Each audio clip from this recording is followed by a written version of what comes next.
Alrighty. Well, Melissa Kyser, welcome. How are you doing? Oh, adjusting to summer. This is my first kind of day off. Wow. School finished on Friday and then we worked Monday. I took a really quick little trip to see some friends, and today's the first day when I don't have a ton of things scheduled. And you've joined us on a podcast. So thank you so much. Truly happy to have you here. Good to reconnect. And I'm excited to talk to you about teaching and learning and how others might get some insights from your awesome work. Well, thanks for having me. Absolutely. So we're here on the Inked podcast, and just for some background, our mascot is an octopus, which inked. So the whole idea is like spilling the ink on the untold stories of educators, that things that happen in your classrooms that are really amazing and worth talking about, but also about the experiences of educators as learners themselves. So my first question for you, is reflect on a time when you were a learner. What is the best learning experience that you have ever had? And I mean, that could be in K-12, that could be, at a summer camp one time when you were a child. It could be a recent time as an adult, but best experience of learning you've ever had and what made it so. I actually had two that occurred to me. Good. The first is as an undergrad, the very first course that I took at my liberal arts college. I can't even remember what they called it. It was kind of like an exploration. I don't remember what they termed it, but it was something I got put into that I didn't necessarily have a lot of interest in. I wasn't opposed to it, but my professors were teaching about C.S. Lewis and religion, and that was kind of the topic. And I was kind of went in very neutral, but they were so passionate about the topic and had all of these connections, and it just became really infectious Mm, because they were so excited about what they were teaching and what we were learning, and they genuinely felt like part of the conversation. As a pre-service teacher, for me, that was really meaningful to figure out that sometimes the teacher's energy and passion is almost more important than what they're teaching, because it made it good for me, even though I didn't necessarily choose it. yeah. And the second thing that occurred to me was Mike Paul, who was our digital learning coach in Bardstown a couple of years ago. He did a Future Shift fellowship that I applied for and was accepted into. And that was my first experience as a teacher of having PD that felt like it was for me. Mm, So the structure was very similar to ITF in that we had some sessions kind of as a whole group, but then Mike was able to come into my classroom and help me answer a few questions and think through a few things. And he was with my students while we worked on our project a few times. And then we could come back and talk about, sorry, the dog. We could you're come all right. back and talk about all the things that were working and weren't working, and got to work with other teachers. So it was the first time I felt like I could customize something that I actually wanted to work on within the framework of this fellowship. So that was really powerful too. Yeah, that's awesome. So I will just shout out Mike. I know Mike's name. We've met a few times. He's a fantastic human and a fascinating writer as Yes, well. he He is. does those, I think, weekly like newsletters, just really Yeah. interesting stuff. So shout out Mike. And also, I will say the infectiousness of a teacher's interest in the content is so powerful. I'll just reminisce a little bit on my time as a teacher. I can recall teaching The Crucible to 11th graders, so almost adults. And man, I would get so worked up about like the idea behind like the Red Scare and persecution, and the kids got into it too, even though it's like, 17th century English. There's so much to be said for kids really connect to the passion of a teacher, even if it's C.S. Lewis, right? Who is a Yeah. fascinating writer in and of himself, and his like religious philosophy is also interesting. That's awesome. I am a little interested. So both of those are adult experiences, right? Yeah.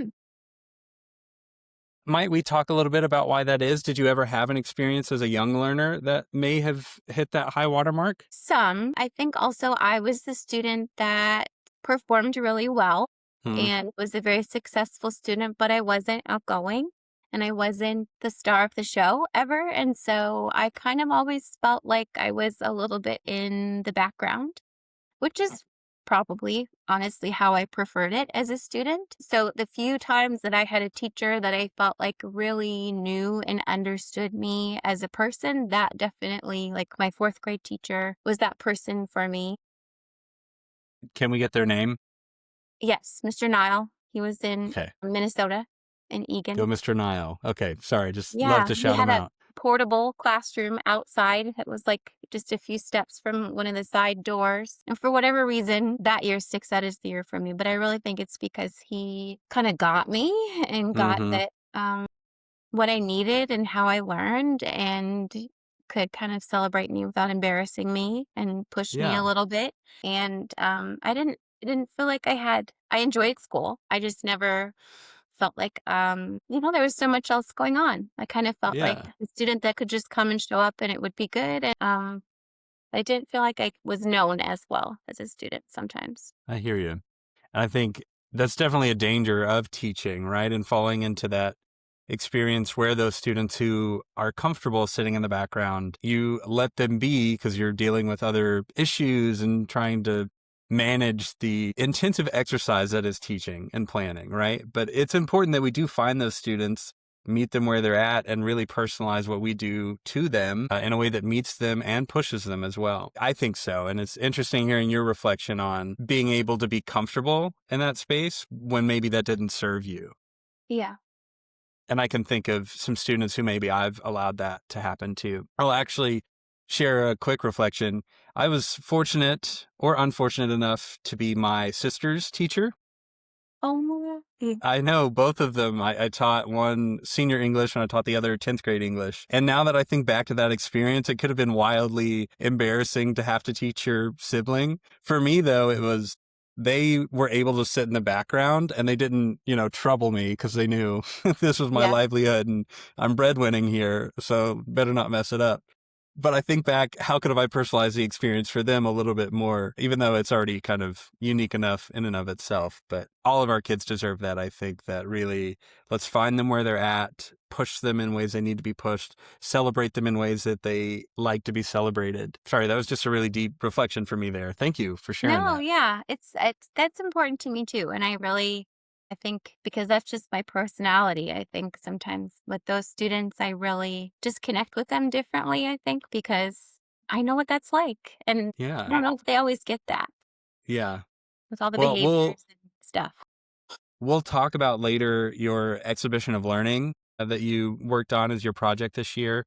And I can think back, I was lucky enough to come to that exhibition, speaking with some of those students who may have fit that bill a little bit. And just the joy I had in hearing their learning experiences kind of on display in public. But we'll transition a little bit from reminiscing on the past and past learning to current learning. My question now is, in reflecting on this past year that you're finally done with, what was the best teaching moment that you had? Just a little minute teaching moment that really sticks out. The most recent one, every year on the last day of school, I have the students make a list of all of the favorite things that we did in the whole school year. And then I try to, the things that we can replicate, we try to do them again or experience them again in some way or reflect on them. So sometimes it's a game or some little thing that we can play in the classroom, but overwhelmingly, my students' favorite thing was their exhibition of learning, which was really sweet. And I just thought that was, it was in February, I think, and it made a mark on them that they remembered it even in almost June. Yeah. The second is one that a boy that you talked to actually at exhibition who is not an overachieving student, kind of below average, kind of struggles a little bit. He's very charming and likable and athletic and sweet, but never, I think, had been celebrated for his academic work. Never, probably. Mm, And he got to share his exhibition of learning a few different times. But he, by the end, kind of was saying to me, I think I'm really good at this. I think I could help other kids with this. I think I could be an example. And that almost brought me to tears in that moment as his teacher of just, he was so proud of himself and his hard work. And it was really yeah. cool. I mean, how powerful to take a moment of maybe a kid who's not used to that sort of celebration or that doesn't feel like they belong in that academic space, saying like, I'm really good at this. That's huge. Mhm. Kudos to you for helping support that happen. That's amazing. It's really cool. Yeah.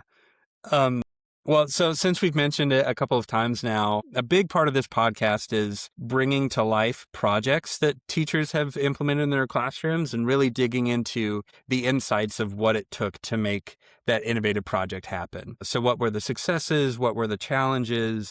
What's the lasting impact been for you and your pedagogy? So, of course, as part of the Kentucky Innovative Teacher Fellowship, a big thing you took on was bringing to life an exhibition of learning in the context of an International Space Station writing and reading unit. Yeah, our curriculum is kind of based around themes so that we're teaching reading and writing through deep understanding of content, basically. So the unit was kind of space in the universe. So I tried to weave the project and their exhibition planning and work kind of all throughout this unit. So we did a lot of reading, about You're fine. space and planets and stars in the universe.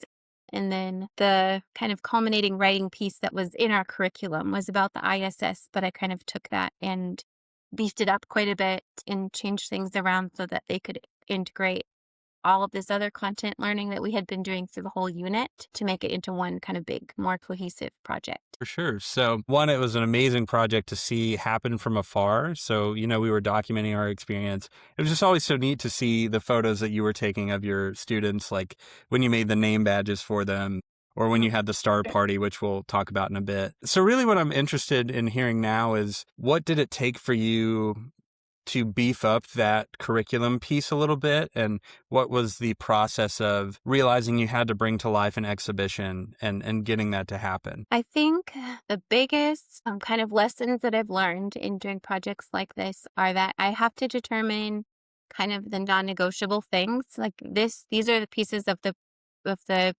work and the process and the product that everyone has to have in some way, shape, or form. Like this is what has to be, and then letting it be kind of messy and uncertain in the meantime. Because if I am making too many decisions or modeling too much, kind of all the projects look like mine. And I've dipped my toes in a little bit with some other kind of projects like this, but I learned that this time I kind of said, okay, you're going to create this project. It can look like this, this, or this. So I offered them that they could build a website or write a blog or do like a slideshow. So I let students have their choice. And I made some very simple templates with just blank stuff on them. And we talked about, a podcast. That was the last one. Sorry.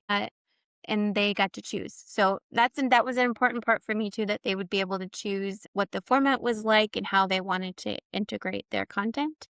Mm-hmm. And I was able to say, okay, you're going to have to write these specific pieces and we'll kind of work on those throughout the unit. But beyond that, you could add any art or extra writing pieces or videos or links or whatever you want to incorporate within that without giving them too much structure. So that was challenging for me, Yeah. but also really good for me and really good for my students. Yeah. So I would have felt a similar challenge. I was a very structured teacher that, on my agenda every single day I had learning target and then the class agenda minute by minute. I mean, like, we'll do this for 5 minutes, we'll do this for 15. Sometimes for me, it was hard to give that autonomy back to students. And I hear from a lot of teachers that they worry about the messiness of that and ensuring that students are learning deeply in that sort of autonomous framework. What would you say to someone who asks you about letting that go a little bit and allowing them the freedom to choose and make their own way? How would you help, I guess, relieve some of those fears teachers have? I think one of the best things I learned through that Future Shift Fellowship with Mike Paul is that any choice we can provide students is really a meaningful choice. And they can start really small. It could be, do you want to work by yourself or do you want to work with a partner? It could be what product do you want to make this or do you want to make this kind of? And I think those really small, simple choices just create a lot of ownership in students even, and then it's easier to build from there. It feels a little bit more comfortable to start with choices where I know both outcomes or, I know how to structure both of these things. I know that both will produce the result that I want, and I still feel like I have enough to support them even in these small things, and then we can kind of build from there. Yeah, I love that quote. Any choice we can provide students is a meaningful choice. And that's such a bridge to allowing them to explore and find themselves in their learning. So I am a little interested in the actual exhibition and the process of an exhibition. My understanding is this exhibitions aren't something that your school is doing wholesale and that you really sort of had to build this on your own. Yeah. But I'll say, as a visitor and community member myself, coming into your exhibition, just the structures that you had outlined were really rich. So, like each student having a tag with a saying, "Ask me about this," or I think you had a board in the back that was gathering feedback. Is that Yes. true? Yeah, we had a QR code, and I didn't get a lot of feedback, the things we learned. So now I've got ideas for next time. But Yeah.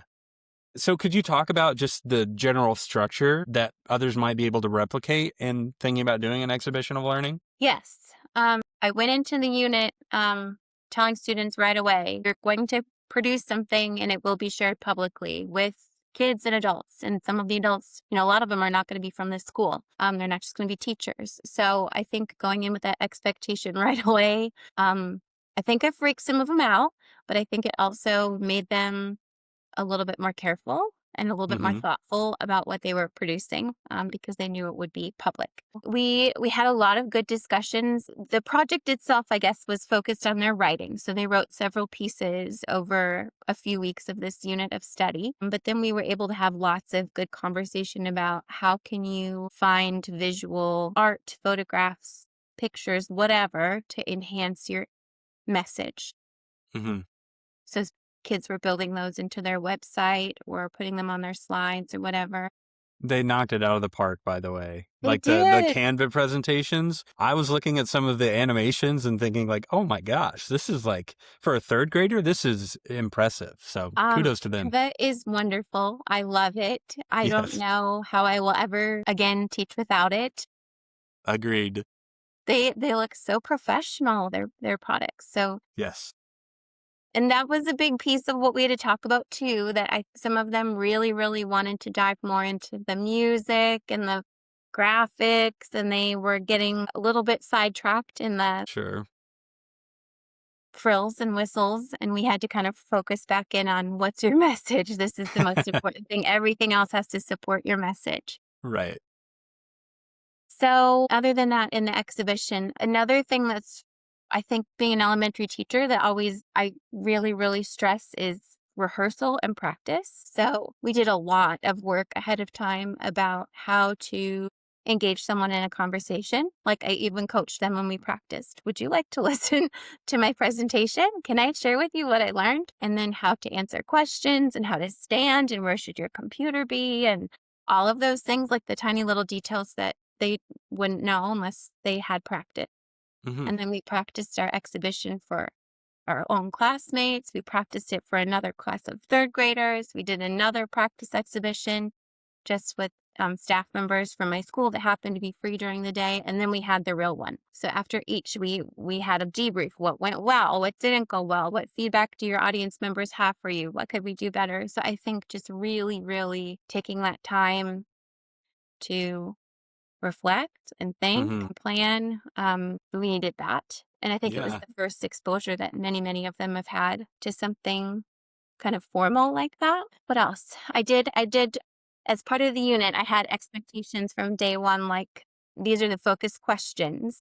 Hmm. We had content questions and process questions, and I let them pick one that I put on a name tag that they wore during the exhibition so that if nothing else, the audience member could ask them about whatever their focus question was that they wanted to talk most about. And most really had a really strong opinion about, I want to talk about how I wrote this piece, or I want to talk Yeah. what was most important to me. So that was good. I hosted it during our Title I Literacy Night, which brought a lot of people in. But I think one of the biggest things that I took away is that people were not really sure what to do with us. The family members of my students kind of knew what to do, but this isn't part of our culture yet. And Hmm. that's something that I'm really thinking about going into the future, that how can we build this culture of celebrating academic achievement into our school and our community? Yeah. It's just not a familiar thing yet. So A few of the kids were really good at engaging people. A few were more shy, and that's normal. A few of the community members kind of would walk down the hallway and look and then kind of walk away. Yeah. So I just think continuing to expand this kind of practice, and maybe hopefully in the future I can get some other classes to join in with us and that kind of thing, and just build culture for this. Yeah. I think so. I'm having a few reflections in hearing you talk as having been a audience member myself. One, I love the sense of safety you built for them through that rehearsal and practice, right? So like they knew what would be happening. I mean, it's a little different when the people coming in aren't your classmates or, your schoolmates, but still they had an expectation. And even the more shy kids that I approached, once we got talking about the content, they were comfortable talking about, oh, here's what I did and why I did it. So I did take note of that. One thing that also I love as a former English teacher, the kids were excited to show me their writing, what it was that they had written and what went into writing, like the research process and actually like why they chose to write it the way they did or what the scenario was. And for me, that's not something you always get in an exhibition. Many exhibitions do more visual work or like an art project, like a science fair project, right? But this was, I had a kid open up her folder and say, oh, this is what I wrote. And here's like paragraph 1 where I was talking about this. And for me, that just did my heart happy in thinking of the power of writing as building ourselves as thinkers, right? That was one of my big, big goals going in. Yes. That before I kind of conceptually even knew what the project was going to be, I knew that it had to be writing. It just feels like there's never enough time. It's just an area that I wanted to really push myself as a teacher and push students. And it's so important to be able to communicate effectively. And I think giving them an authentic audience automatically pushes the writing to a higher quality than it might be otherwise. Agreed. So we've talked a lot about exhibition, and I think there's some really tangible insights folks can take from this.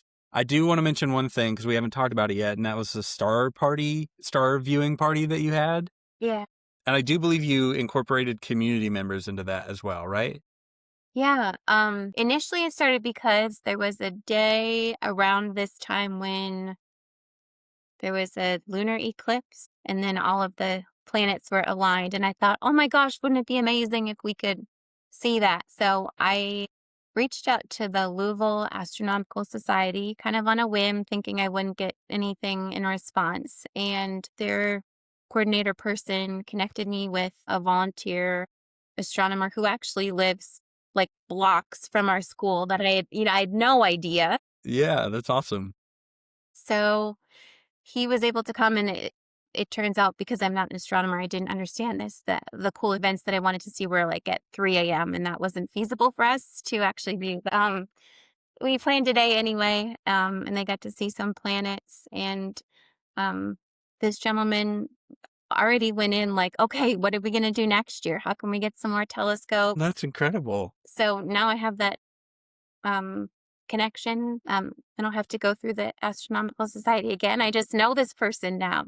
Yeah, So yeah, it that's was really awesome. cool. What were the students' reactions to the stargazing? I think many of them had never seen or used a telescope before. So I think that some of them were maybe expecting like Hubble telescope quality image. Yeah. And we're like, oh, that's it? But we're able to actually see Saturn, and you can see the rings around Saturn, and that Oh, was pretty cool. And they were kind of amazed, I think, too, that every couple of minutes we had to adjust the view on the telescope because obviously the Earth is rotating, and yeah. they couldn't figure out, that was kind of a thing for them of like, why every 10 minutes are we moving this again? So Yeah. they were super excited. Mr. Shirley, who's this volunteer that came with us, I think wanted to share all of this information about astronomy and mythology that goes along with all the constellations and things. And we didn't get to a lot of that because they were just so excited and everybody wanted to turn. But and I had a lot of families come, like lots of Yeah. siblings. Many of my former students came with their siblings and parents, and everybody wanted to participate. So it was great. That's incredible. It sounds like almost like a community event or activity, right? Yeah, well, and we've got better plans for next year. Yeah, that's awesome. That's incredible. And I would encourage anyone listening to find that sort of connection. Like, it doesn't ever hurt to send an email and say, hey, we're learning about this. You're related to that topic, and see the sort of richness you can get out of it. Yeah, no, I just love that. So I had to have you talk about it a little bit. I've been a little bit of an astronomy nerd myself this year. We went to Dayton, Ohio to see the path of totality for the solar eclipse earlier in the year, and that was really neat. I saw the lunar eclipse as well. I stayed up till like 3 a.m. to take a picture of a itty bitty red moon in my phone, and I'm oversharing now, but it gets me excited too. I know. This is my C.S. Lewis. I get excited about it.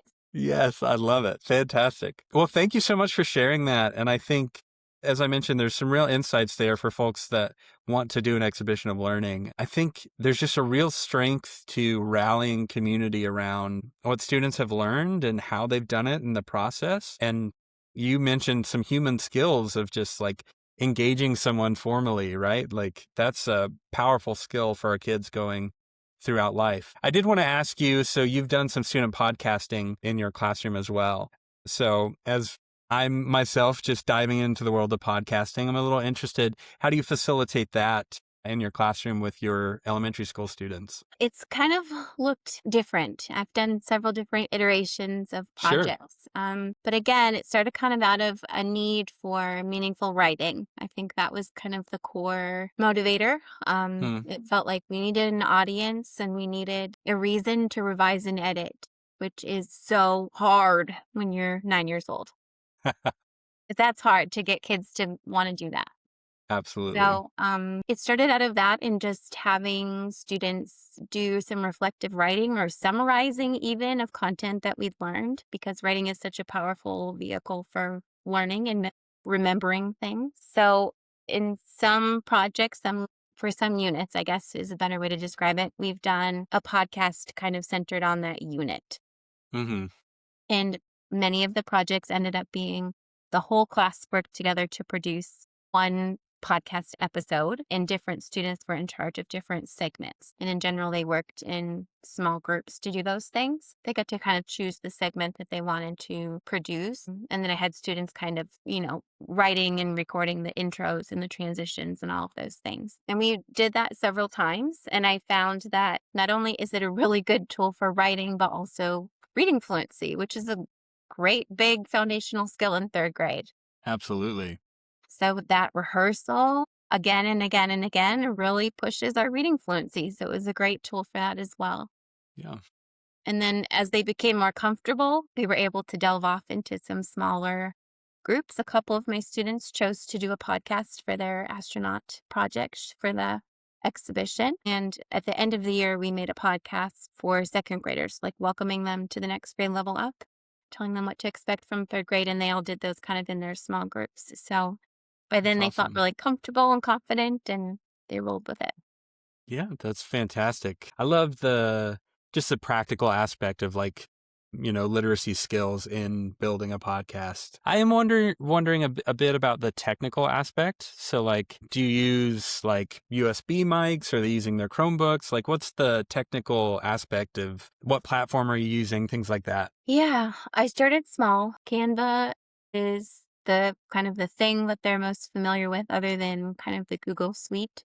Hmm. So we started with just Canva, and they were excited too about getting to design their own podcast cover art. Canva has all the music clips and things that you can pull in. So we started just recording with their Chromebooks, and we didn't do a lot of editing. We would just do short clips, and if they didn't love it, they would just re-record it. And then kind of as we expanded, I did end up buying a snowball mic, but I only have one, so we kind of share it. The trickiest part about logistically recording podcasts in the elementary school is that it's not quiet a lot of places in the building. So we've experimented a little bit with creating pillow forts almost.